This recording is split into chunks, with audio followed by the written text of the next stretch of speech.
والمسلمات الأحياء منهم الأموات خصوصا إلى روح الواقف لهذا المصلى وخصوصا إلى أرواح معلمينا وخصوصا إلى روح مؤلف هذا الكتاب الحبيب عبد الله بن أبي الحجاج الأضرمي الشافعي نفعنا الله به وبعلومه في الدارين. الفاتحة.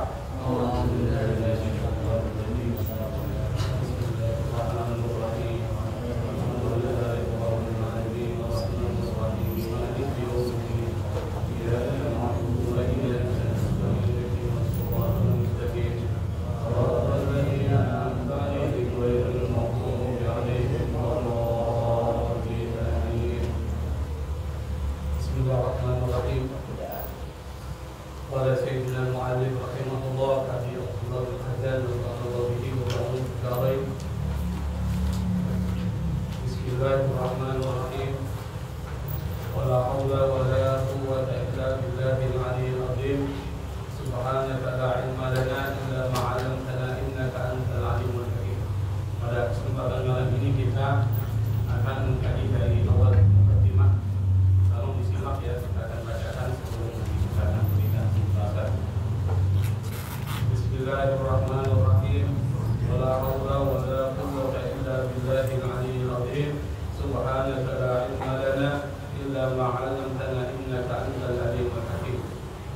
Alhamdulillahi rabbil alamin alladzi ja'ala ad-da'wata ila al-huda wal dilalata 'ala al-khairi wan nasihata lil muslimina min afdalil qurbati wa arfa'id darajati wa ahammil muhimmati fiddin. Wa dhalika sabilu anbiya'illahil mursalin wa awliya'ihi as-salihin wal ulama'il 'amilin ar-rasikhina fil 'ilmi wal 'ilm. Wa sallallahu wa sallama ala sayyidina wa maulana Muhammadin ar-rasulil amin wal habibil matin khatamin nabiyyin wa imamil muttaqin wa sayyidis sabiqin wal lahiqin wa ala alihi wa ashabihi al-mukhlisin as-salihin wa ala tabi'in lahum bi ihsan ila yaumiddin. Yang pertama, Al-Habib Abdullah bin Abi Haddad, sebagaimana para penulis kitab yang lain pasti akan menulis kitab itu dengan membukanya dengan kalimat Bismillahirrahmanirrahim. Hampir semua ulama kita, mu'allif, para pengarang kitab-kitab klasik ya, itu biasanya menulis kitabnya dengan Bismillahirrahmanirrahim. Ini tradisi. Dan sama juga ketika kita ingin melakukan khitbah, pidato atau apapun, kita mulai dengan Bismillahirrahmanirrahim. Kenapa? Beliau pernah mengingatkan kita, kullu amrin ibalin la yubda'u fihi Bismillahirrahmanirrahim wa huwa afdal. Wa fi riwayatin wa huwa afdal. Nabi mengatakan kullu amrin, kullu itu artinya setiap. Amrin, setiap perkara. Dibalik itu dalam bahasa Arab artinya yang penting. Jadi kalau dibilang hada amru dubalin, ini adalah sesuatu yang penting, itu menggunakan kata dubalin. Kullu amri dubalin la yubda'u, la tidak. Yubda'u itu dimulai. Kalau memulai dengan yabda. Kalau dimulai yubda'u. Fihi di Bismillahirrahmanirrahim.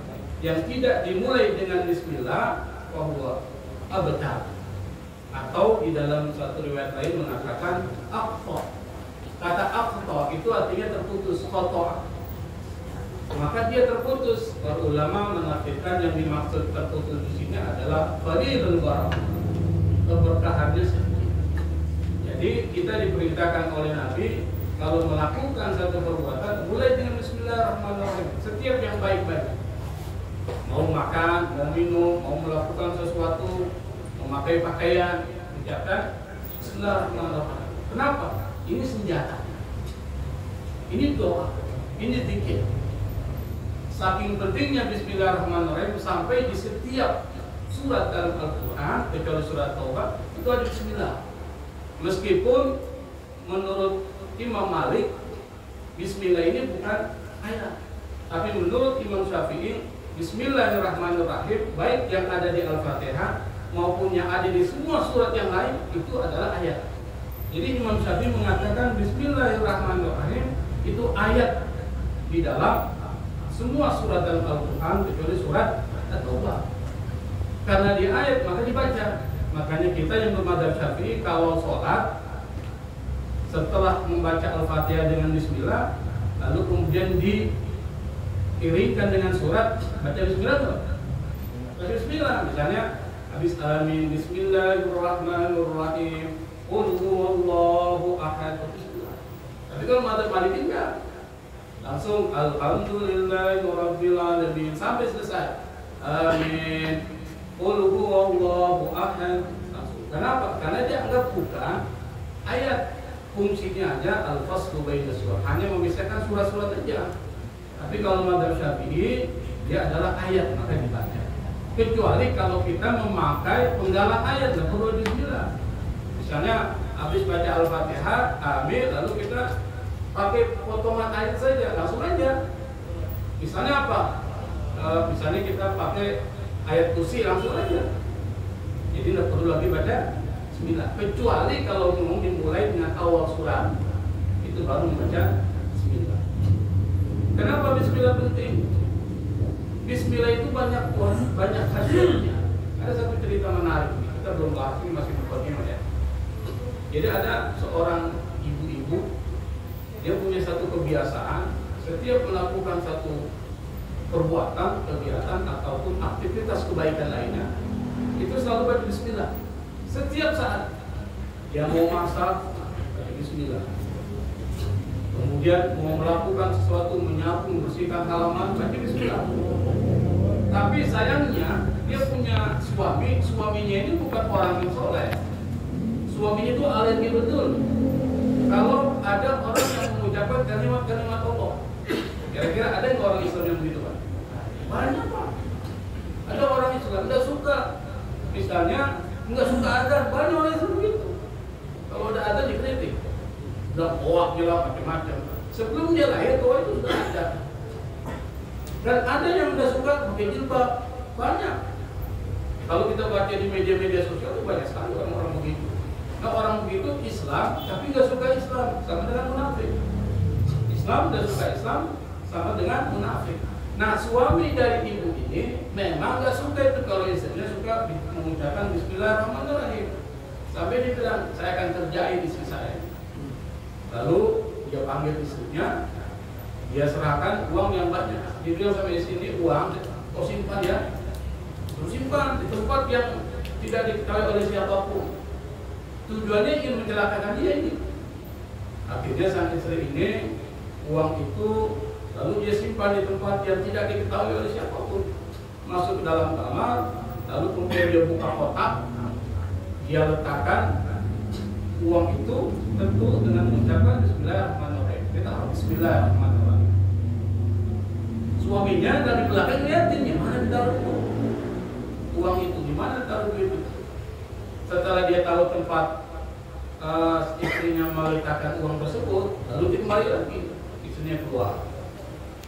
Beberapa minggu kemudian, tapi sebelum beberapa minggu ini, setelah sang istri meletakkan uang itu di tempat yang tersembunyi, sang suami langsung masuk ke kamarnya, Pak.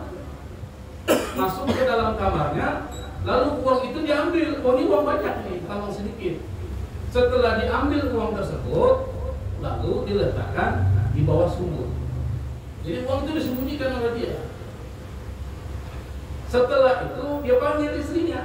Beberapa saat kemudian, setelah beberapa minggu, dia panggil istrinya. Istriku, mana uang yang kau sudah simpan itu, yang saya titipkan kepada engkau? Istrinya tanpa ada perasaan buruk sangka kepada suaminya, dia masuk ke dalam kamar. Lalu kemudian dia buka kotak itu, kotak box. Lalu kemudian dengan mengucapkan Bismillahirrahmanirrahim dia mengambil itu, padahal tidak ada dalam box itu. Itu malaikat setelah mendengar kalimat Bismillahirrahmanirrahim keluar dari perempuan ini, Allah perintahkan malaikat untuk mengambil uang yang ada dalam sumur itu, diletakkan lagi dalam kotak, diletakkan ke dalam kotak. Setelah istrinya membuka kotak tersebut, lalu kemudian diambil, ternyata uangnya ada, dia kasih ke suami, suaminya kaget. Kok bisa? Kenapa bisa? Padahal uang itu sudah disembunyikan ke dalam sumur. Kenapa bisa? Karena bibarakati Bismillahirrahmanirrahim, Allah permudah usaha. Kalau pecahkan segala persoalan. Maka kenapa kita disuruh mengucapkan Bismillahirrahmanirrahim? Ada rahasia-rahasia Allah yang kita nggak tahu. Makanya kalau kita melakukan semua aktivitas kebaikan, kalau keburukan jangan, kalau mencuri pakai Bismillah. Jangan, yang buru-buru jangan. Itu namanya nantangin Allah. Tapi yang baik-baik. Jadi kita mau duduk Bismillahirrahmanirrahim. Pokoknya semua aktivitas baik, ucapkan Bismillahirrahmanirrahim. Allah akan jaga. Allah akan permudah semua urusan kita. Maka Al-Habib Abdullah bin Al-Haddad yang mulai dengan kitabnya Bismillahirrahmanirrahim. Yang kedua, ini menarik Pak. Ada kitab semuanya kan? Dia mulai dengan wala haula wala quwwata illa billahil aliyil. Jarang para ulama menggunakan kalimat ini pada saat menulis kitab. Tapi Al-Habib Abdullah bin Al-Haddad, dia seorang ulama yang tawadhu. Seorang ulama yang punya madhab teologinya itu Asy'ari. Jadi kita ini adalah aswaja Ahlussunnah wal Jamaah, Nahdlatul Ulama itu menganut paham Asy'ari. Jadi kalau kita belajar ilmu kalam itu Pak, ilmu kalam itu ada 3 madhab, 3 aliran dalam ilmu kalam.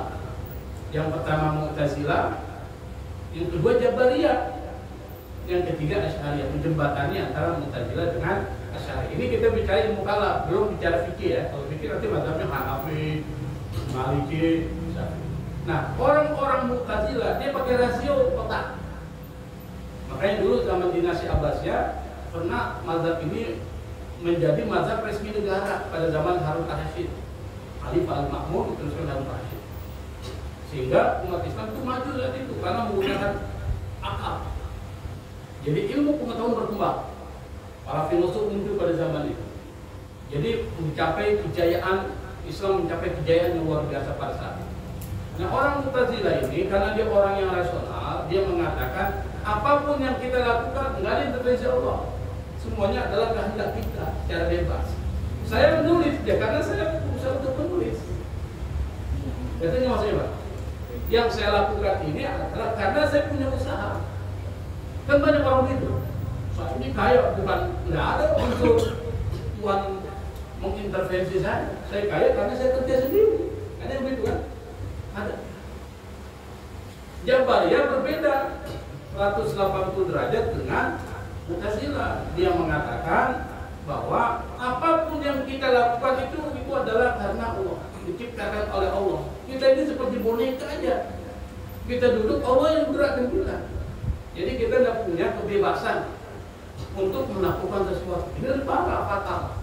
Maka disebut dengan fatalisme. Nah, datanglah Asy'ari, Abu Hasan Asy'ari, yang dia awalnya dari Mu'tazilah tapi keluar. Lalu dia punya konsep. Tapi ini kan konsep Pak. Dia punya pandangan bahwa memang Allah menciptakan kita dan perbuatan kita, tetapi kita punya kebebasan untuk melakukan sesuatu. Kebebasan melakukan sesuatu dan sesuatu bisa terjadi karena izin Allah Subhanahu wa Ta'ala. Saya menulis ini, saya menggerakkan tangan saya, tapi tidak akan terjadi menulis karena izin Allah Subhanahu wa Ta'ala. Jadi saya menulis itu karena izin Allah. Kok karena usaha saya? Kalau seandainya Allah langsung lumpuhkan tangan kita, bisa kita nulis. Bisa. Berarti apa yang kita lakukan, kita punya usaha, tetapi ada izin dari Allah Subhanahu wa Ta'ala. Al-Habib Abdullah bin Al-Haddad, beliau mulai dengan la haula wala quwwata illa billahil aliyil azim. Maksudnya apa? Yang saya tulis ini bukan karena kekuatan saya, Yang saya tulis kitab An-Nasruddin ini bukan karena usaha saya, tapi karena Allah memberikan kekuatan kepada saya untuk bisa menulis kitab ini. Maka dia tahu. Maka la haula wala quwata itu ada pesan moral yang ingin disampaikan oleh Al-Habib Abdul Al-Haddad. Anda jangan mempunyai sifat sombong. Semua yang Anda lakukan itu tidak akan mungkin terjadi kalau tidak ada izin dari Allah Subhanahu wa taala. Maka la haula wala quwata illa billahil aliyil azim itu harus masuk menjadi satu sikap kita tawadhu. Bahwa apa yang kita lakukan ini adalah karena izin Allah Subhanahu wa taala. Seperti ini. Kita hadir di sini karena Allah gerakan kita. Allah berikan kemampuan kita untuk gerak. Kita punya keinginan, tapi Allah tidak berikan kemampuan. Jadi ke sini. Nah, jadi saya ingin banget hadir majelis, tapi Allah kasih saya sakit. Tidak ada bisa datang. Artinya apa? Ternyata Allah Subhanahu wa taala punya intervensi di sini. Maka kita bersyukur bahwa pada kesempatan malam ini kita termasuk orang-orang yang dipilih oleh Allah untuk bisa menghadiri majelis. Meskipun tidur kita tapi pahala. Meskipun tidur aja, saya tidak paham. Tapi duduk di majelis Allah, di majelis seperti ini, insya Allah akan mendapatkan pahala. Maka Rasulullah Sallallahu Alaihi Wasallam menganjurkan kita menjadikan la haula wala quwata illa billah ini jadi zikir, jadi zikir. Pernah satu ketika Rasul mengatakan kepada sahabat, hal adulluka ala kanzin min kunuzil jannah. Mau enggak saya beritahukan kepada engkau salah satu perbendaharaan surga. Dalam satu riwayat mengatakan pintu dari pintu-pintu surga. Lalu sahabat mengatakan, mau ya Rasul, apa itu? La haula wala quwata illa billahil aliyil azim. Yang kedua, la haula wala quwata illa billahil azim. Ini adalah obat dari 99 penyakit. Jadi kalau kita punya penyakit yang kita derita oleh tubuh kita, perbanyak membaca la haula wala quwata illa billahil aliyil azim. Yang ketiga, la haula wala quwata illa billahil aliyil azim ini adalah memecah semua masalah. Jadi kalau kita ada banyak persoalan, baik itu persoalan terkait dengan persoalan rezeki kita yang mampet, banyak dibaca la haula wala quwata illa billahil aliyil azim. Atau ada urusan-urusan lain yang memang kita sudah sumpah lah, kayaknya nggak ada cara lain ini. Ingat, Allah ajarkan kepada kita memperbanyak la haula wala quwata illa billahil azim. Ada satu kisah ini yang pada zaman Nabi ya. Ada seorang bapak-bapak ini datang menemui Rasul. Dia bilang, ya Rasul, anak saya satu-satunya itu ditahan, ikut peperangan ditahan. Ibunya menangis terus itu, mengingat anaknya. Kira-kira apa yang bisa saya lakukan? Jadi kalau ditahan, ditawan, disandra, bahasanya disandra. Ini kan bisa dibunuh itu orang itu. Akhirnya Rasulullah SAW beliau mengatakan kepada orang tersebut, bersabarlah engkau, dan diajarkan kepadanya untuk membaca la haula wala quwata illa billah. Disuruh sama istrinya, ulanglah, dia beritahu istrinya. Istrinya bertanya, apa yang dikatakan Rasul kepada engkau? Rasul mengajarkan saya untuk membaca la haula wala quwata illa billah. Jadi ini suami istri itu satu malam dia baca la haula wala quwata illa billah. Satu malam. Pada saat ketika subuh, tiba-tiba ada yang mengetuk pintu rumahnya. Setelah dibuka, anaknya yang disandra itu sudah ada di rumah. Ditanya, apa yang sebenarnya terjadi? Dia cerita. Jadi pada saat saya ditahan, tiba-tiba orang yang menahan saya pada tidur. Lalu ada cahaya dan kemudian melepaskan ikatan saya. Akhirnya saya kabur. Yang lain ada yang tahu karena saya tidur. Sampai saya membawa 400 ekor kambing sebagai ganimah di bawah semua. Dan tidak terdengar. Bayangkan Pak, kalau kambing 400 ekor kambing itu pasti kedengaran dong, mbak-mbaknya itu. Tapi dia sama sekali tidak terdengar. Akhirnya apa? Orang itu selamat, bahkan membawa ganimah 400 ekor kambing. Kenapa? Karena doa yang dibaca oleh kedua orang tuanya malam hari pun la haula wala quwwata illa billahil aliyyil. Maka Al-Habib Abdullah bin Al-Haddad, beliau itu orang yang wali, dia tahu. Maka dia mulai dengan kalimat la haula wala quwwata illa billahil aliyyil. Ini kitab tidak akan terjadi seperti ini kalau bukan pertolongan Allah Subhanahu wa ta'ala. Yang kedua, beliau memulai dengan subhanaka la ilma lana illa ma 'allamtana innaka antal alim. Apa maksudnya? Mungkin kita tidak paham itu maksudnya. Al-Habib Abdullah ingin mengajarkan kepada kita ilmu yang kita miliki ini itu sedikit. Kenapa sedikit? Makanya kita tidak boleh sombong. Wa fawqa kulli dhi ilmin alim. Di atas orang berilmu ada yang lebih kita lagi. Artinya apa? Semua ilmu yang diberikan kepada kita ini itu karena Allah memberikan curahan ilmu kepada kita. Makanya di dalam Al-Quran itu diingatkan yu'til hikmata may yasha wa may yu'tal hikmata faqad utiya khairan katsira. Allah memberikan hikmah. Hikmah itu lebih tinggi dari ilmu. Kepada siapa? May yasha. Orang yang dikehendakinya. Siapa yang dikehendakinya? Orang-orang yang benar sungguh-sungguh mencari ilmu. Kalau orang cuma diam di rumah mau pintar, bisa nggak? Nggak mungkin dia pintar. Dia harus datang. Makanya Imam Syafi'i mengatakan ada 6 syarat. Ada 6 tuh. Harus ada biayanya, harus ada gurunya, harus ada masa panjangnya dan begitu. Itu kata Imam Syafi'i. Nanti cari itu diwannya Imam Syafi'i syahid dan tanalul ilma illa bisikta. Kamu tidak akan bisa memperoleh ilmu kecuali dengan sikta. Nah kalau kita sudah melakukan ke-6 tersebut, maka disebutnya mayasya, orang yang dikehendaki Allah itu. Imam Syafi'i menjadi orang yang besar karena dia belajar. Imam Malik menjadi seorang ahli hadis, mengarang kitab Muwatta karena dia belajar. Nah orang yang belajar sungguh-sungguh ada biayanya. Biaya ini kan bisa negara yang membiayai, kalau negara nggak mampu, masyarakat. Masyarakat ini perlu membentuk satu lembaga yang bisa memberi beasiswa kepada anak-anak itu. Kalau masyarakat nggak mampu, orang tuanya, orang tua nggak mampu, anak itu. Jadi begitu. Tahapannya seperti itu. Harus ada pembiayaan. Guru juga perlu dibiayai. Maka disebut dengan irsyadu ustadz. Harus ada petunjuk dari guru. Kalau tidak ada gurunya, bagaimana bisa Anda belajar? Nah ini harus terpenuhi. Maka Allah dalam Al-Quran mengatakan yu'til hikmata may yasha. Allah akan memberikan hikmah, ilmu pengetahuan yang tertinggi kepada orang yang dikehendaki. Siapa? Ya orang yang berusaha untuk mendapatkan itu. Wa may yu'tal hikmata, siapapun yang telah diberikan hikmah, faqad utiya khairan katsira. Maka dia sungguh sudah diberikan kebaikan yang sangat baik. Apa yang lebih tinggi daripada ilmu? Al-ilmu yahrusuka wa anta tahrusul mal. Kata Imam Ali, ilmu yang akan menjaga engkau, tapi engkau yang menjaga harta. Jadi kalau kita cari harta, keliru. Yang kita cari adalah ilmu. Karena dengan ilmu harta akan kita peroleh. Dengan ilmu pengetahuan kita bisa dapat apa aja.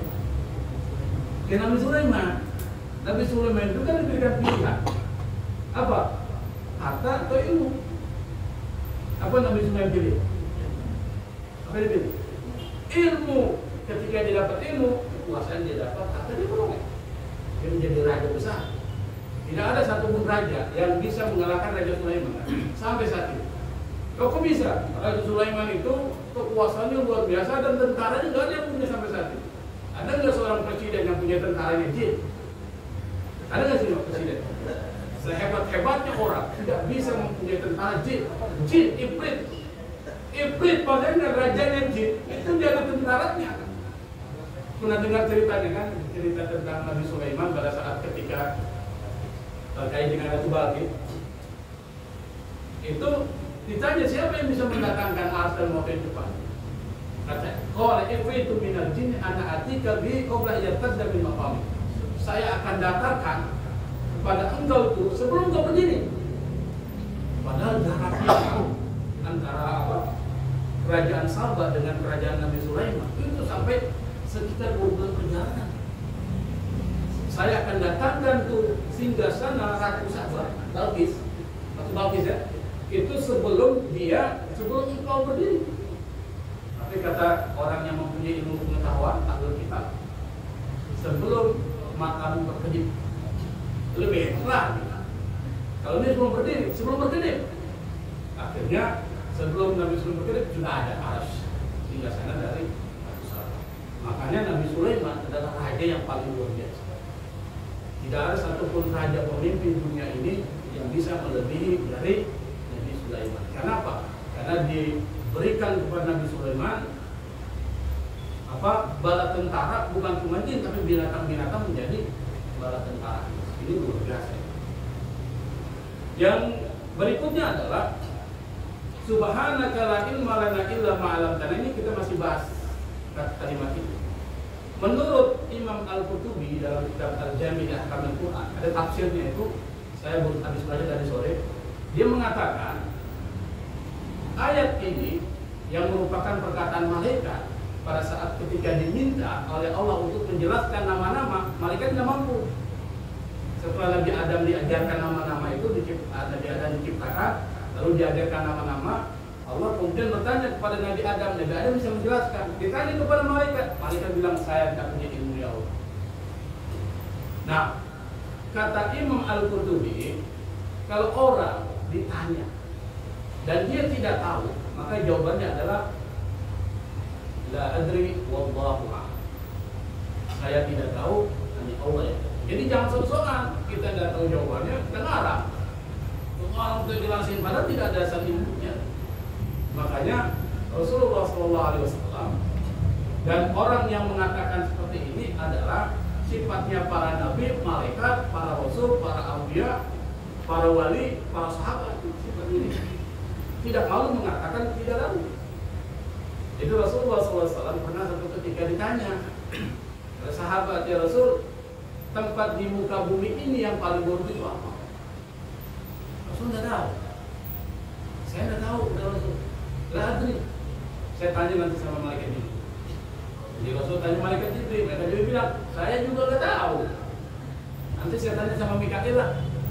Enak betul ya, Mikail bilang, malaikat Mikail bilang, tempat yang paling baik adalah masjid besi. Dan tempat yang paling buruk pasar. Ini kata Mikail. Luar biasa, Nabi nggak tahu, tapi Nabi bilang saya nggak tahu. Jibril juga nggak tahu, bilang saya nggak tahu. Imam Malik rahimahullah, beliau ditanya 40 masalah. Imam Malik ini luar biasa.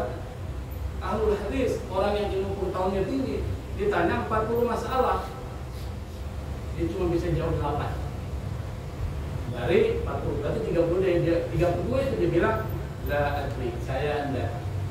Padahal dia bisa saja jawab. Karena Imam Malik itu orang cerdas, pintar.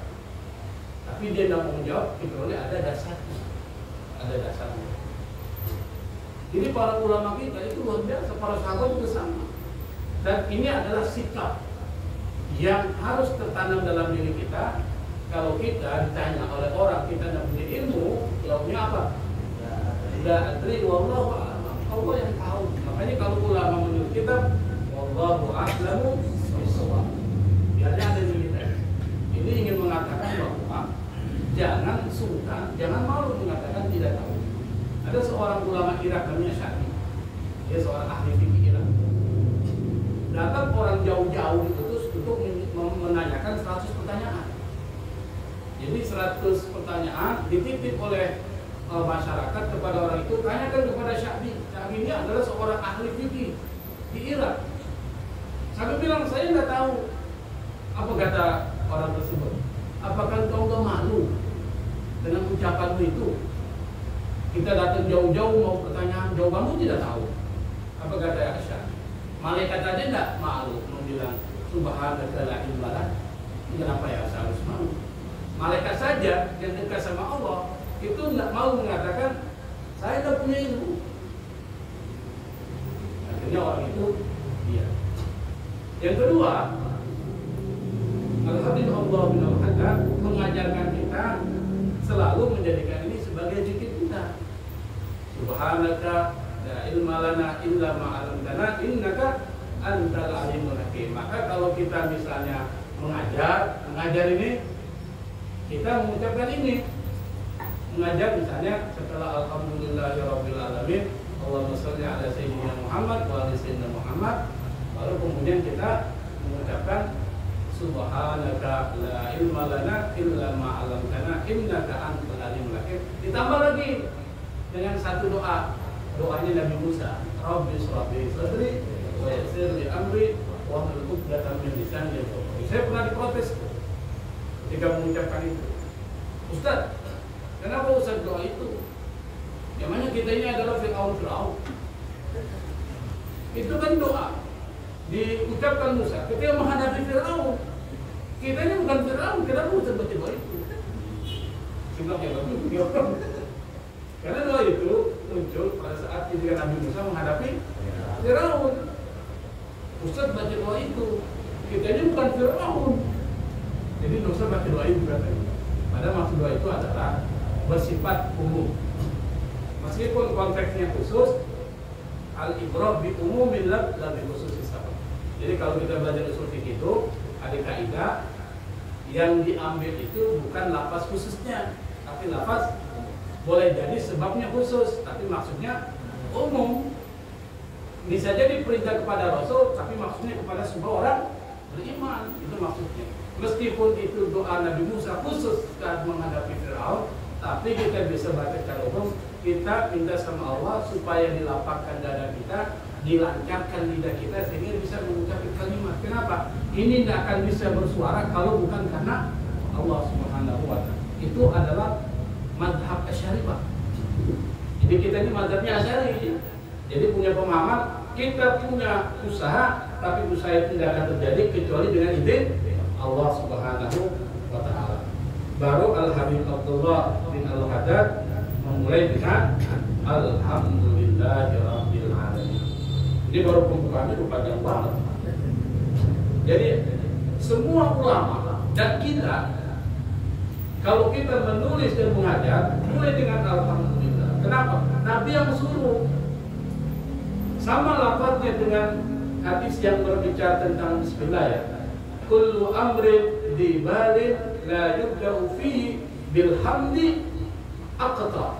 Kata Nabi, semua perkara penting yang tidak dimulai dengan mengucapkan Alhamdulillahirabbil alamin, maka keberkahannya menjadi hilang. Maka berdasarkan dari hadis itu, semua ulama ketika menulis kitab, maka dia mulai dengan Alhamdulillahirabbil alamin. Ada nggak kitab yang ditulis tanpa Alhamdulillah? Coba cari. Cari coba. Hampir semuanya tidak ada. Pernah ada satu. Tapi itu pun dia punya alasan kenapa. Pernah ada yang menulis ulama satu dengan tidak mengucapkan Alhamdulillah, tapi dengan zikir. Dengan zikir. Tapi tidak perlu kita ulas, itu kan cuma satu. Tapi hampir sebagian besar kitab itu ditulis dengan membawa dan membuka kalimat Alhamdulillahirabbil alamin. Alladzi ja'ala ad-da'wata ini menjadi maf'ulun bi. Kalau kita belajar nahwu itu kedudukannya sebagai maf'ulun bi, tandanya fathah. Nanti kalau belajar nahwu itu bisa ketemu itu. Kenapa dibaca a itu? Itu karena ada ilmu nahwu dan sorofnya. Dan sembarangan itu. Meskipun ini gundul ya, kita bebas membacanya, tetapi ada aturannya. Alladzi ja'ala da'wata, yang ja'ala itu menjadikan. Ad-da'wata dakwah, ila ke al-huda, petunjuk. Yang menjadikan dakwah kepada petunjuk, kalau diartikan secara literal, wa dilalata al-khair, ini belum selesai. Kalimatnya belum selesai. Dan yang menunjukkan kepada kebaikan, ad-dilalah itu menunjuk. Dan kata dalla ya dulu dalil. Dalil itu artinya yang menunjukkan sesuatu, itu dalil. Ad-dilalah segi penunjukan ala al-khair, kebaikan. Nah, kalau al-khair itu kebaikan yang bersifat universal. Jadi bedakan dengan ma'ruf. Amar ma'ruf nahi. Nah, ma'ruf itu kebaikan yang bersifat lokal. Boleh jadi di sini dianggap ma'ruf, tapi di tempat lain tidak ma'ruf, tidak baik, itu lokal. Tapi al-khair, kebaikan itu bersifat universal. Artinya mah di mana saja itu baik. Misalnya membantu orang, baik nggak? Baik. Nggak usah cari dalil Pak. Membantu orang, mana dalilnya membantu orang? Nggak usah cari dalil. Kenapa? Karena itu sudah al-khair. Pakai logika kita saja itu sudah baik. Semua agama pasti akan mengatakan baik. Kenapa? Manusia yang berakal sehat, waras, akan mengatakan membantu orang adalah sesuatu yang baik. Itu namanya al-khair, kebaikan yang bersifat universal. Wan nasihata lil muslimin, dan memberikan nasihat, petunjuk kepada orang-orang muslim, baru min afdalil qurba. Afdal itu dari kata fadil, jadi afdal. Jadi isim afdil. Maksudnya apa? Yang paling utama. Al-qurbat.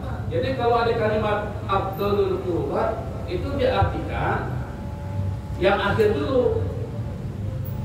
Yang akhir dulu, al-qurbat itu adalah upaya mendekatkan diri kepada Allah yang paling utama. Begitu caranya. Wa arfa'id darajat. Ad-darajat itu kedudukan. Arfa itu tinggi. Arfa itu artinya yang paling tinggi. Maka kalau diartikan bagaimana? Darajat yang paling tinggi. Jadi belakang itu diambil, baru kemudian dijelaskan yang sebelumnya. Wa ahammil muhimmati fid din. Aham itu artinya yang paling penting. Muhim itu artinya penting. Muhimun jiddan. Penting sekali. Aham paling penting. Al-muhimmat sama katanya ini, al-muhimmat perkara-perkara penting yang paling penting. Jadi perkara-perkara penting dalam persoalan agama yang paling penting. Jadi kata Al-Habib Abdullah bin Al-Haddad, dakwah mengajarkan orang kepada kebaikan seperti kita ini, mengajak orang kepada kebaikan, mengajak orang untuk mengesahkan Allah, mentauhidkan Allah, menyembah kepada Allah, supaya manusia berbuat baik dan mengenal mana yang buruk untuk dihindari. Itu kata Al-Habib Abdullah bin Al-Haddad min afdalil qurbat. Satu usaha mendekatkan diri yang paling utama. Jadi kalau tanya apa pekerjaan yang paling utama, Pak? Apa jawabannya? Dakwah kepada untuk mengajak orang supaya mendekatkan diri kepada Allah Subhanahu wa taala. Siapa? Yang mubaligh, yang guru, macam-macam. Siapapun yang berusaha mengajak orang kepada kebaikan, itu adalah pekerjaan yang paling utama. Makanya Allah Subhanahu wa taala pernah berfirman, "Wa man ahsanu qawlan mimman da'a ila Allah wa 'amila shalihan wa qala innani minal muslimin." Kata Allah, "Wa man ahsanu qawlan," siapa di antara kalian yang paling bagus perkataannya daripada orang yang mengajak orang lain kepada Allah Subhanahu wa taala. Ini kata Allah, bukan kata kita. Jadi mengajak orang kepada Allah, kepada kebaikan, itu adalah sesuatu perkataan yang paling baik, yang paling dicintai oleh Allah Subhanahu wa taala. Jadi dakwah itu adalah pekerjaan yang paling mulia. Jadi bukan berdagang, berdakwah. Saya berdagang sambil berdakwah, bagus. Ada nggak berdagang sambil berdakwah? Ada. Anda memperlihatkan kejujuran dalam berdagang, itu sudah dakwah. Misalnya tidak curang. Orang-orang Betawi dulu itu, saya ingat betul, kalau kita beli beras itu pasti kan ada takaran itu udah pernah dikasih rata, itu dikasih lebih dikit kan, betul nggak? Lebih kenapa? Karena itu beras di dalam karung itu ada butir-butir batu yang kecil-kecil yang sengaja ditaruh orang. Kalau batunya banyak, kecil-kecil itu bisa mengurangi dari 1 kilo menjadi kurang. Di gabangnya juga sama itu menjadi kurang, ditambah menjadi kurang. Nah kalau kemudian pada saat ketika orang beli beras, kalau kemudian ditakar dalam posisi yang pas, bisa jadi dalam itu ada batu. Kira-kira 0,0001 ons. Berkurang nggak? Tetap berkurang, 0,01, kasih lebih. Jadi itu orang yang mengurangi timbangan, termasuk kategori itu. Makanya mereka lebihkan. Nah, ini kebiasaan orang-orang tua dulu. Saya ingat betul kalau beli beras itu lebih dikit. Banyak dulu. Walaupun sekarang ya jarang beli beras itu. Kalau sekarang beli berasnya di mall gitu dibungkus itu. Dia mau jualnya. Iya. Dia mau belinya kita lebih. Tidak itu lain itu. Nah, jadi dakwah itu menjadi sesuatu yang penting. Yang kedua, kata Al-Habib Al-Haddad, wa dzalika sabilu anbiya'illahil mursalin. Jadi dakwah itu adalah jalannya para nabi dan rasul. Jadi semua nabi dan rasul itu tugas utamanya bukan dagang, bukan bekerja. Bekerja itu sambilan saja. Nabi itu tidak menjadi sambilan. Tapi dia punya tugas itu ngajak orang kepada kebaikan. Nabi Ibrahim. Nabi Ibrahim itu kalau orang bilang kontraktor. Kau kontraktor ya? Yang suka bangun-bangunan itu Nabi Ibrahim. Builder, kalau orang itu builder. Suka bangun-bangun gedung. Tapi itu sambilan. Tujuan utamanya apa? Mengajak orang kepada kebaikan. Karena ini adalah jalannya para nabi dan saleh. Makanya kalau kita ingat cerita Nabi Ibrahim itu luar biasa. Nabi Ibrahim umur 16 tahun itu sudah jadi nabi. 16 tahun. Orang-orang lain ini anak muda kita 16 tahun itu masih gaya hidupnya luar biasa. Tapi Nabi Ibrahim sudah jadi nabi. Hah? Iya, sedang main lagi. Nabi Ibrahim sudah jadi nabi. Kenapa? Masih kecilnya udah kritis. Dia sering mempertanyakan siapa Tuhan. Nah, pada saat dia dijadikan nabi, itu langsung dia berdakwah. Dan dia berani. Sampai-sampai dia menantang Raja Namrud. Berani sekali itu Nabi Ibrahim. Kenapa? Karena Nabi Ibrahim keimanannya berprosesnya panjang. Dari pencarian dia sampai kemudian dia diberikan oleh Allah Subhanahu wa taala dan diangkat sebagai nabi dan rasul. Makanya dia ajak orang sampai kemudian ada berhala-berhala yang besar itu dihancurkan tuh. Cuma satu saja yang paling besar dia tidak hancurkan. Pintar dia. Karena dia ingin ajak dialog kan. Jadi Nabi Ibrahim itu orang yang cerdas dan pandai berdialog, berdebat dengan Nabi Ibrahim. Diletakkan di lehernya itu yang paling besar tapak. Heboh orang karena ini adalah sembahan mereka. Siapa yang melakukan iman fa'ala hadza bi alihatina? Siapa yang melakukan ini terhadap Tuhan-Tuhan kami? Ada yang bilang, yuqalu lahu Ibrahim itu yang melakukan itu. Amin Ibrahim. Tanya, apakah engkau yang melakukannya wahai Ibrahim? Bal fa'alahu kabiruhum. Kami yang melakukan yang paling besar. Mungkin ada kapak biru. Jadi dia mulai berdebat ini, mulai melakukan perdebatan. Kira-kira masuk akal enggak? Jadi orang-orang musyrik saat itu penyembah berhala, nggak masuk akal dia. Masa yang melakukan patung tidak bisa bicara, tidak bisa bergerak. Nah, Nabi Ibrahim mengatakan, bagaimana kau bisa percaya menyembah sesuatu yang tidak memberikan manfaat, tidak bisa memberikan mudarat? Habis. Tapi orang, meskipun dia kalah, dia bukan menyadari kekeliruannya. Dia gunakan kekuasaannya. Dia tindas. Seperti Fir'aun kalah berdebat dengan Nabi Musa, malu Nabi Musa mau dibunuh. Sama dengan Namrud, dia tidak mampu berdebat dengan Nabi Ibrahim, dia bunuh. Makanya nanti ceritanya menarik. Jadi pada saat ketika Nabi Ibrahim berdebat, ini bayangkan satu kampung diperintahkan untuk mencari kayu bakar 40 hari 40 malam. Masyarakat cari kayu bakar selama 40 hari 40 malam. Lalu kemudian Nabi Ibrahim setelah dibangun tempat gedung yang tinggi sekitar 40 meter, lalu di dalamnya itu ditaruh kayu bakar. Setelah dikumpulkan 40 untuk malam, di dalam ditaruh di atas, dibakar. Kalau seandainya burung lewat, burung itu pasti akan mati, saking panasnya. Nah, dia ditaruh. Bila Nabi Ibrahim ditaruh, dia mengucapkan apa? Belum, asbunallah wa ni'mal wakil. Akan dia berpikir tidak. Asbunallah wa ni'mal wakil. Allah perintahkan malaikat Jibril turun, tanya sama Ibrahim, apa yang diinginkan?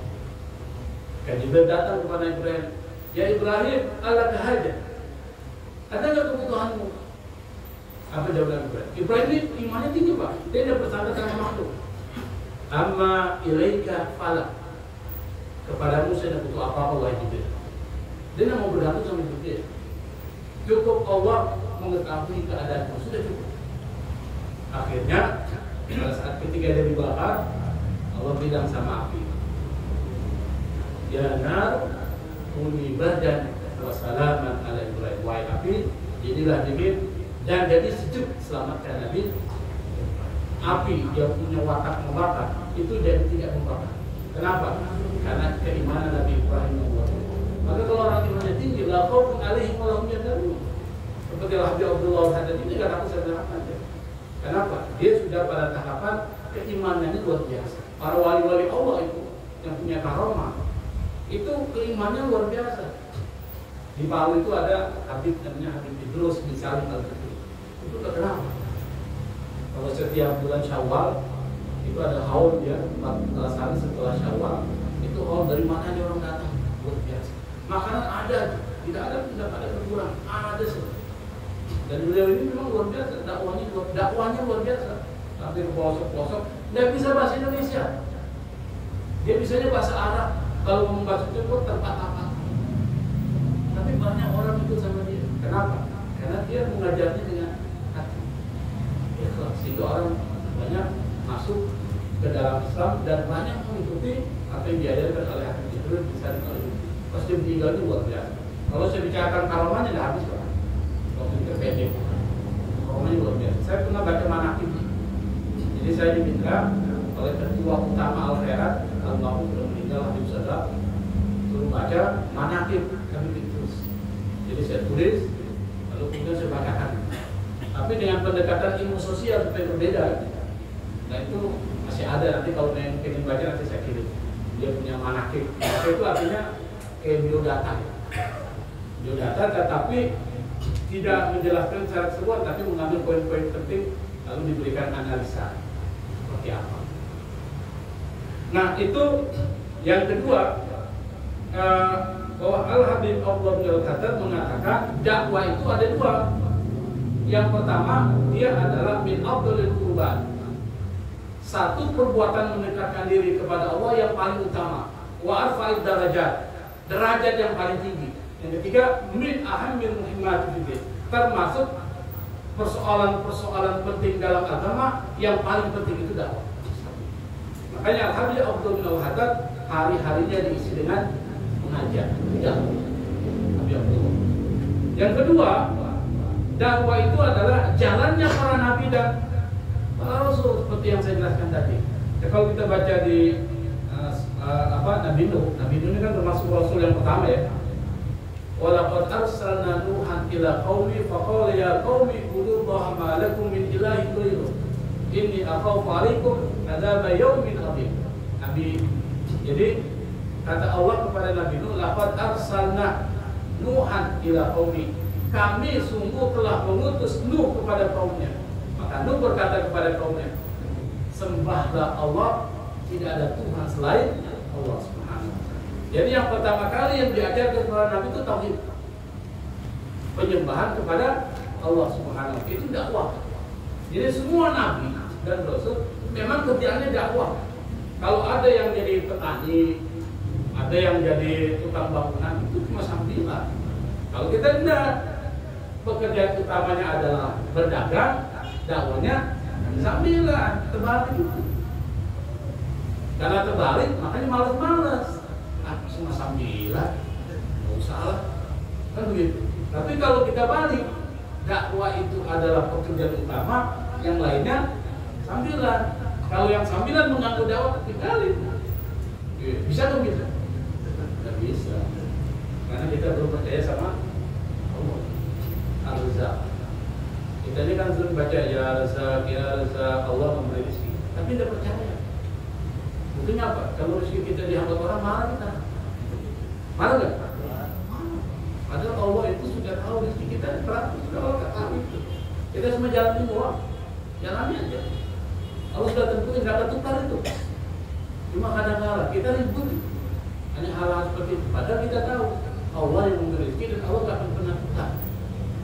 Semuanya sudah ditentukan oleh Allah Subhanahu wa Ta'ala. Yang diminta dari kita, ikmalu, bekerja aja, nggak usah tentukan. Saya bekerja pasti saya akan dapat sekian. Ya, saya bekerja, saya terserah Allah mesti berapa. Allah yang punya kekuasaan kok, kita tidak punya kemampuan dan kekuasaan. Nah, jadi seperti itu para wali-wali itu seperti itu. Nah, itu yang ketiga ya. Yang berikutnya adalah wassallallahu wasallam ala sayyidina maulana Muhammad ar-rasulil amin wal habibil makin khatamin nabi. Kita coba terjemahkan sedikit. Yang kedua adalah para ulama kita ketika menulis kitab itu pasti setelah alhamdulillah dia menggunakan apa? Salawat. Pasti. Dan kalau selawat jangan cuma as-salat, harus ada as-salam. Jadi kalau selawat itu wassallallahu wasallam alaihi. Allahumma sholli wa sallim. Jadi jangan Allahumma sholli aja. Dan menurut para ulama mengatakan makruh kalau kita mengucapkan hanya cuma salli tapi tanpa salim. Makruh. Makruh itu artinya apa? Dibagus tinggalin lah. Artinya apa? Ya pakailah tu wasallim. Wassallallahu alaihi wasallam. Sallallahu alaihi wasallam. Jadi pakai salam. Kalau kita tidak pakai salam, itu hukumnya adalah makruh. Kan kita baru tahu kan? Makanya kita ikuti. Kenapa? Karena di dalam Al-Quran juga itu disuruh pakai sallimu taslimu. Innallaha wa malaikatahu yusalluna 'alan nabi ya ayyuhalladzina amanu sallu 'alaihi wa sallimu taslima. Jadi kita disuruh kalau pakai selawat pakai as-salatu wassalamu ala sayyidina Muhammad. Jangan as-salatu ala sayyidina Muhammad. Tambah wassalam. Kenapa? Karena Allah juga mulainya begitu. Sallu wasallim. Jadi selawatlah dan berikan selamat. Wassallallahu wasallam ala sayyidina maulana Muhammad ar-rasulil amin. Jadi kata Habib Abdullah Al-Haddad ar-rasul al-amin. Jadi ditambah kata al-amin. Salah satu gelar Nabi itu adalah al-amin. Kalau kita bicara tentang sejarah, Nabi tidak pernah bohong. Nabi ini adalah orang yang amanah. Sebelum menjadi Nabi dan Rasul, dia tidak pernah bohong. Kenapa? Karena memang Nabi itu disetting untuk menjadi qudwah, contoh. Maka tidak boleh cacat. Ini sudah disetting oleh Allah. Skenario Allah ini Nabi sudah diciptakan memang skenario Allah untuk jadi contoh, pelajar. Laqad kana lakum fi Rasulillahi uswatun hasanah. Memang sudah Allah tetapkan. Makanya karena Allah sudah tetapkan Nabi ini, pada saat sebelum alam ini diciptakan, siapa yang diciptakan?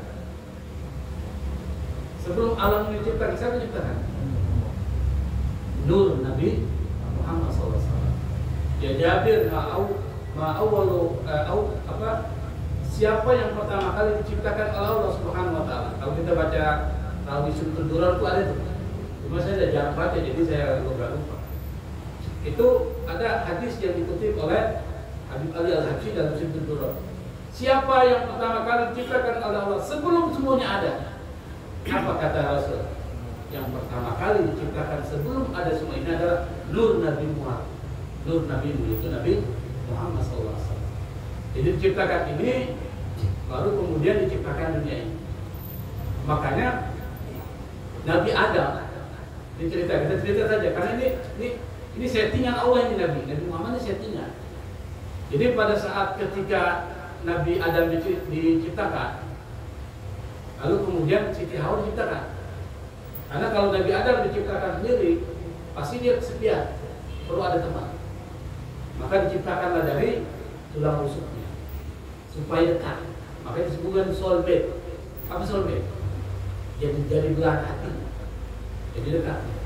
Nah, Siti Hawa setelah diciptakan, Nabi Adam ini kan senang dengan Siti Hawa. Senang dengan Siti Hawa. Lalu inginlah dia nikahi. Siti Hawa bilang enggak dulu. Kau memberikan saya maharnya. Setelah nikahkan, sebelum nikahkan nanti beri mahar. Jadi konsep mahar itu sudah ada zaman Nabi Adam, Siti Hawa. Nabi Adam bingung maharnya apa. Waktunya dikumpulkan permata yang ada dalam surga. Siti Hawa tolak. Semua dikumpulkan yang sesuatu yang benda-benda yang membuat kita itu gila mata kita ditolak oleh Siti Hawa. Bingung, katanya tanya sama Allah, ya Allah ini Siti Hawa maunya mahar, tapi saya nggak tahu mahar apa. Apa? Maharnya adalah salawat kepada Nabi Muhammad SAW. Nabi Muhammad diciptakan. Belum ada itu, tapi nurnya sudah ada. Akhirnya berselawat kepada Nabi Muhammad SAW sebagai mahar. Pada saat ketika berada di satu tempat dituliskan asyhadu alla ilaha illallah wa asyhadu anna Muhammad Rasulullah. Nabi Adam tanya, siapa ini Muhammad? Sampai namanya begitu pula disandingkan dengan namamu ya Allah. Dia adalah orang yang pertama kali diciptakan dan orang yang akan terakhir dibangkitkan. Maksudnya diutus oleh Allah Subhanahu. Jadi sudah ada itu. Nah, pada saat ketika dunia ini kan masuk ke Nabi Adam terus mengalir, makanya nasabnya. Betul kan kalau baca nasab itu? Sampai kemudian ditaruh kepada Abdullah. Siapa Abdullah? Bapaknya. Ketika dia menikah dengan Siti Aminah, itu ditaruh di Aminah. Maka pada saat lahir dari Siti Aminah, ini sudah disetting. Ketika masih kecil, itu sudah dibersihkan di hati, dibedah hatinya supaya bersih. Karena dia mempunyai tugas penting, maka tidak boleh ada cacat. Itu sudah disetting sama Allah ini. Pada saat dia masih kecil, masih anak-anak lah, dibersihkan oleh malaikat Jibril dengan pembedahan yang tingkat apa kualitasnya tinggi sekali. Tidak ada tanda, tidak ada tanda bekas bedahan, tapi sudah bersih. Kalau hatinya bersih, pasti dia akan aman. Kalau dibersihkan, makanya nanti dia sebelum jadi nabi dia sudah al-amin. Jadi anak muda, dia sudah orang paling begitu. Makanya pernah kan pada saat ketika Nabi mendapatkan tugas ke Rasulullah, dikumpulkan orang-orang kafir Quraisy, dia tanya, bagaimana pandangan kalian tentang saya? Apakah kalau saya katakan bahwa di belakang kalian ada musuh-musuh yang menyerang kalian karena percaya? Apa dia bilang? Kami percaya sama engkau, padahal engkau pun tidak bohong. Itu bayangkan. Tapi ketika bicara tentang persoalan tauhid, sebagian terima, sebagian kenapa kok bisa mereka, padahal mereka tahu. Ini soal terkait dengan sumber daya ekonomi, Pak. Kalau seandainya dia terima ini, maka banyak sumber daya ekonominya akan hilang. Jadi persoalan itu bukan persoalan dia tidak yakin Nabi itu adalah Nabi, bukan itu. Kalau seandainya saya terima, nanti politik saya gimana? Kekuasaan ekonomi saya gimana? Budak saya pasti akan berlibat. Saya tidak boleh melakukan riba, saya tidak boleh melakukan ini, macam-macam. Itu yang dipikirkan. Jadi bukan mereka tidak tahu bahwa Nabi itu adalah Nabi, tetapi terkait dengan persoalan ada hal-hal yang bisa hilang kalau mereka terima. Mungkin sampai sini ya. Ini baru pembahasan tapi belum selesai. Insya Allah pada kesempatan yang akan datang kita akan bahas amma ba'du. Kita baru bicara tentang bagaimana kita memahami apa yang ditulis oleh Abi Abdullah. Yang ditulis oleh beliau ini bukan sesuatu yang biasa, tapi ada maksud. Ada maksud, ada misteri yang kita sebagai pengikutnya yang mengkaji kitab-kitabnya itu memahami, bukan cuma sekedar pemahaman biasa, tapi kita melaksanakan juga dalam kehidupan kita. Perbanyak zikir, perbanyak membaca bismillah, perbanyak membaca la haula wala quwata illa billah. Ketika melakukan sesuatu, baca mulai dengan alhamdulillah dalam semua keadaan, dan banyak selawat kepada Nabi, karena semua ini adalah konsep-konsep kunci untuk kesuksesan kita dunia dan akhirat. Nanti baru Al-Habib Abdullah menjelaskan amma ba'du, maka setelah itu baru jelaskan. Insya Allah kita akan bahas satu persatu karena waktu kita agak panjang ya, sampai ini udah jam 7:15 menit.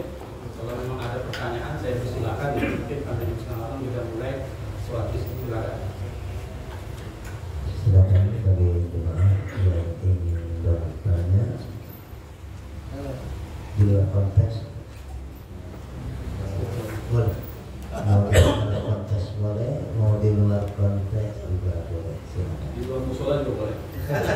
Parkir di Alfa. Silakan. Kalau biasa bayarnya, terus akhirnya tapi kita orang buat kusuk itu gimana? Mata kita yang orang itu dari kusuk. Jadi merem dalam sholat itu makruh. Apa makruh? Kalau dikerjakan tidak apa-apa, kalau tinggalkan dapat pahala. Jadi kalau kita misalnya sujud, merem jangan buka. Di dalam fikih Syafi'i Kalau kita memejamkan mata kita dalam sholat itu hukumnya makruh. Makruh itu apa?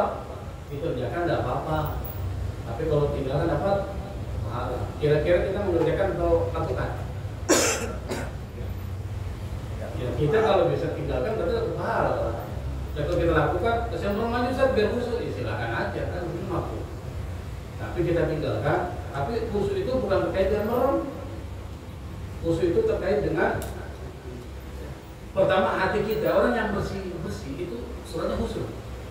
Kalau kita banyak masalah, nggak khusyuk. Yang kedua yang membuat khusyuk itu adalah kita paham bacaan sholat. Jadi kita pada saat membaca kita paham itu. Bismillahirrahmanirrahim. Kita tahu artinya. Alhamdulillahirabbil alamin. Maka langkah bagusnya kalau kita diberikan waktu itu belajar bahasa Arab supaya paham bacaan. Minimal bacaan sholat. Atau kalau kita paham bahasa Arab pada saat baca Quran enak kita seperti membaca kisah-kisah. Enak sekali. Maka kalau ada waktu ya kan tidak semuanya punya waktu.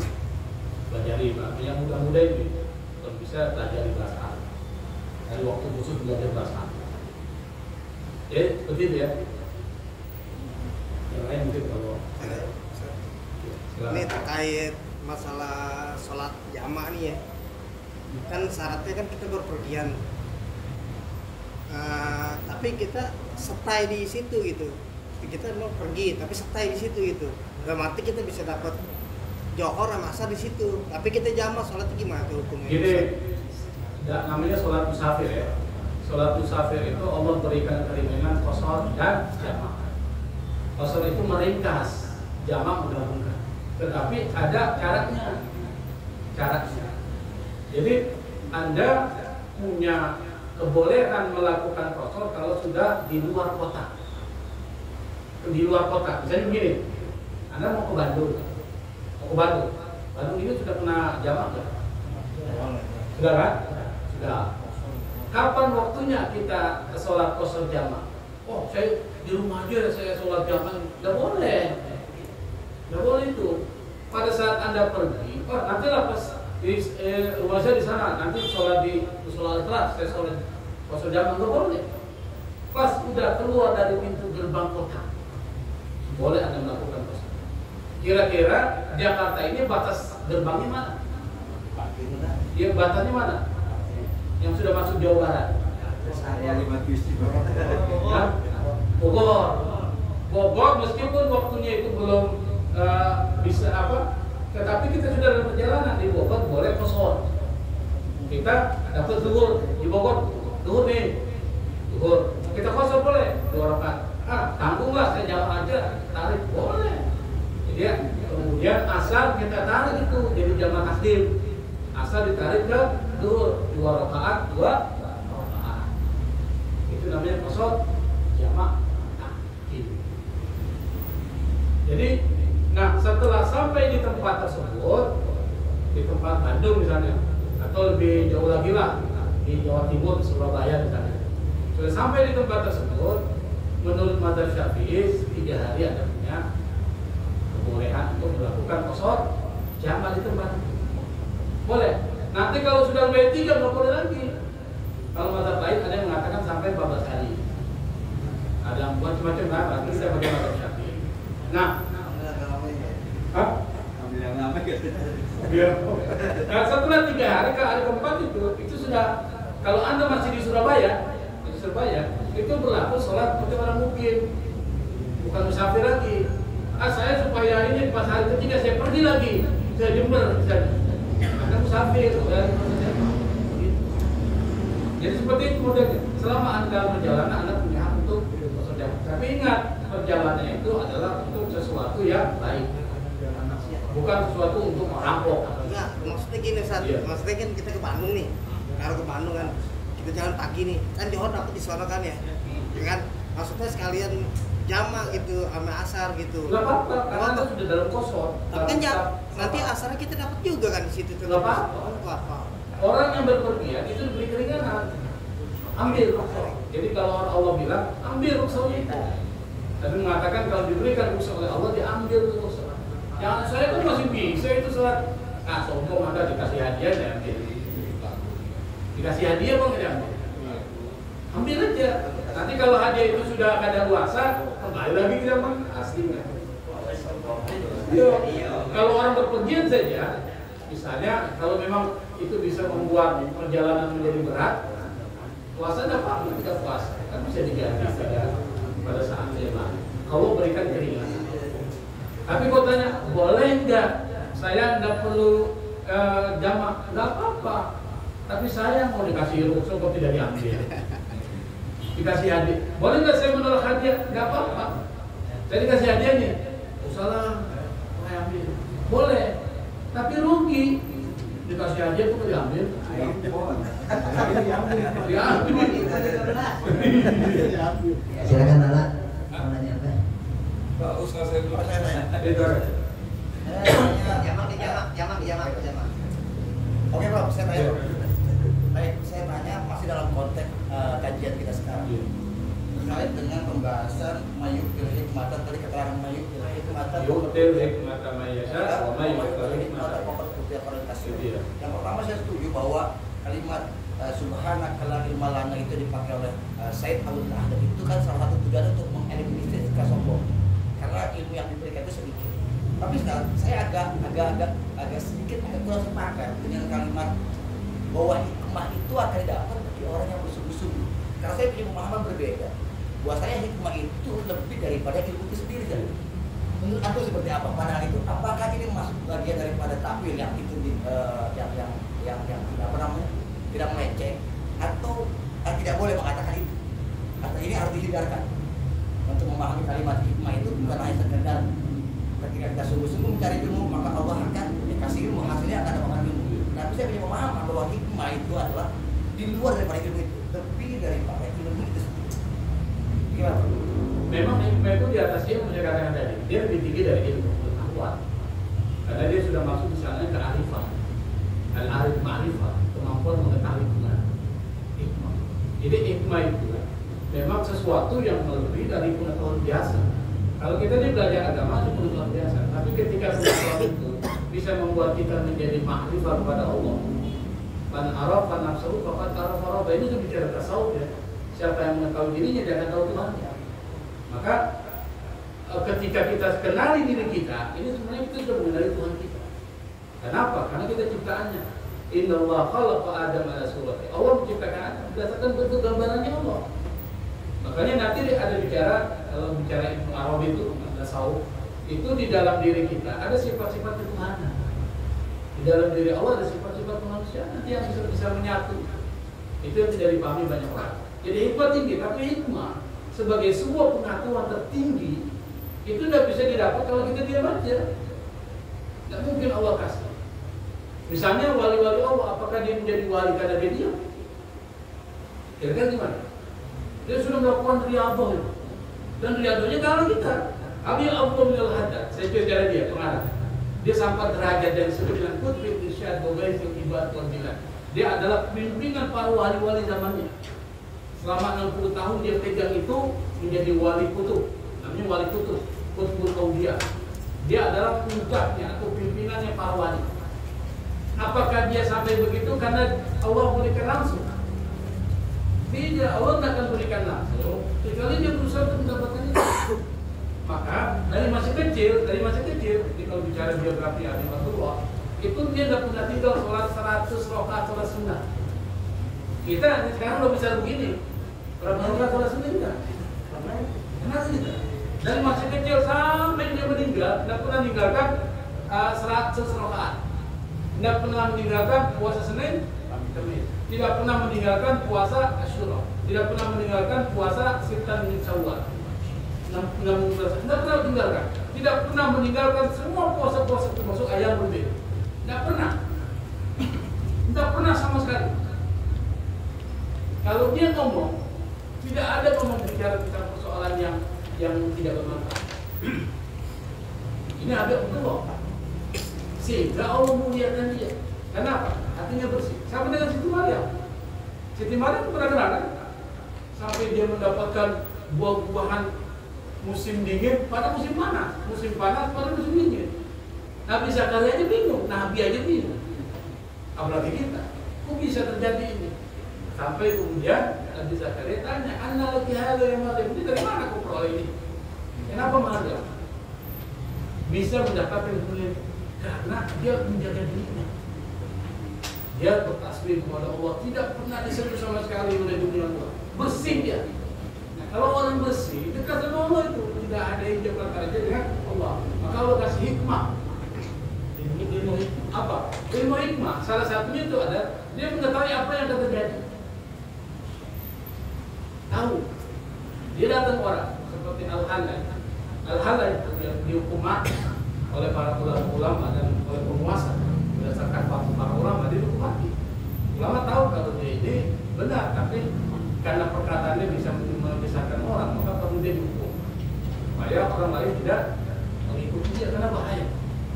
Dia orang datang dia tahu tuh apa yang di dalam hati. Halay. Dia tahu. Kan banyak ulama-ulama kita, wali-wali kita tahu apa yang ada dalam hati kita. Kenapa? Bukan dia tahu, tapi Allah izinkan bisa mengetahui dengan izin Allah. Itu namanya hikmah. Tapi hikmahnya bisa kita diam aja. Hati dibersihkan sini. Ya Allah, ya latihan. Nah kalau sudah bersih, ucapan itu semuanya nggak ada kotor-kotor. Pikiran kita ada kotor-kotor. Yang kita dengar yang baik-baik. Artinya apa? Hati bersih. Kemarin kita sudah jelaskan di pada saat pembukaan seperti cermin. Kalau cermin kotor berkarat, itu susah menerima cahaya, apalagi mematikan cahaya karena kotor. Kalau ilmu fisika, kalau gitu dia ilmu dia tidak bisa menerima karena apa? Tidak ada cahaya. Nah kalau orang hatinya kotor, boro-boro menerima kebaikan, boro-boro mau ngajak orang kepada kebaikan, nerima aja susah. Mau nerima susah. Misalnya kita aja, kita ini pengajar, nggak mau. Susah. Apalagi dia mau mengajarkan ilmu pengetahuan, dia ajak aja susah. Nah, persoalan hati. Tapi kalau orang hati bersih, yuk kita sumbangan yuk. Ayo, gimana? Soalnya kita mau masjid, ayo. Bergerak. Itu yang bersih. Makanya seperti cermin, kalau cermin bersih, kita bisa lihat wajah kita. Kenapa? Karena cermin bisa menerima cahaya dan memasukkan cahaya ke kita. Coba kalau batu dilapis, ya bisa kita lihat, diterangi, maka dia bisa memasukkan cahaya. Itulah hati yang mesti kata Imam Al-Ghazali. Nah, nanti kita sedikit-sedikit bahas Al-Ghazali dalam Ihya Ulumuddin, bagaimana dia membersihkan hatinya, bagaimana hati bersih itu bisa membuat orang menerima hikmah. Kenapa? Karena sudah mampu dia terima. Berarti bersih. Seperti gelas kosong ini, Pak. Kalau gelas kosong ini nggak ada isi air, bisa nggak diisi air apa aja? Bisa, karena kosong. Orang yang hatinya kosong dari penyakit hati itu bisa diterima oleh ilmu dan hikmah masuk ke dalam diri. Maka dia bisa mengetahui sesuatu yang belum terjadi. Dia bisa mengetahui apa yang ada di dalam benak pikiran kita. Karena Allah singkat semuanya, semuanya terserah.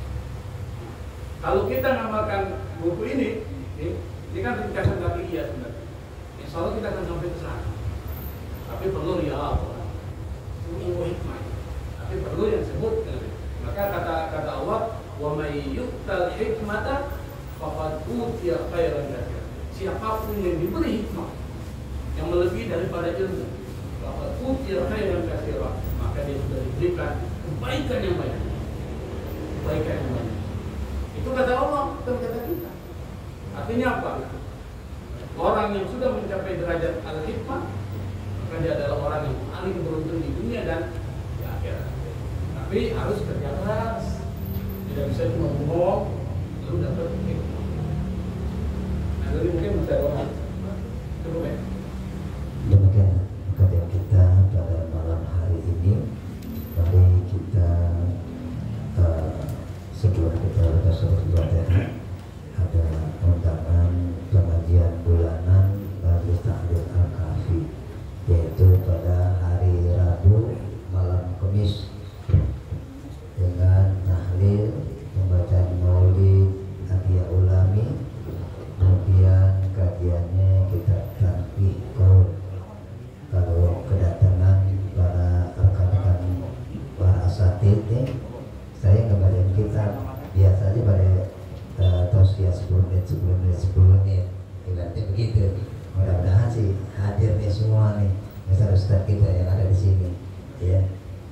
Kemudian kita bacakan surat Al-Fatihah ya.